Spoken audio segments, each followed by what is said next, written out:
Uštipke. Kada pržite uštipke, zaista budite pažljivi. Sada ću vam opisati tamnu stranu ovih uštipaka. Ovi uštipci su izuzetno lijepi, ukus svi ih vole. Ali postoji i ta tamna strana ovih uštipaka, kao što sam rekao.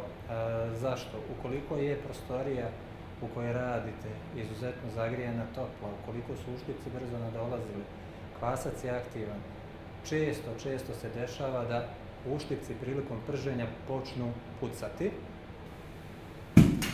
Primijetite ovdje po mojoj radnoj površini da je sve od ulja, kompletno radna površina. Šta se desilo?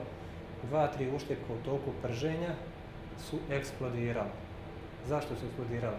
Kada smo ih ubacili u masnoću, oni su se počeli pržiti, okolo se stvorila korica, u sredini je i kvasac i dalje, naravno toplote nadolazi, raste, tu se taj vazduh stvara, širi i onda kada više nema gdje da ode, bukvalno kao kod prijetis lonca, kao kod pritiskom, bila je pritisak i onda je došlo do male eksplozije, da tako kažem. Evo vidite ovi uštipci što su ovako popucali, oni su, da tako kažem, eksplodirali.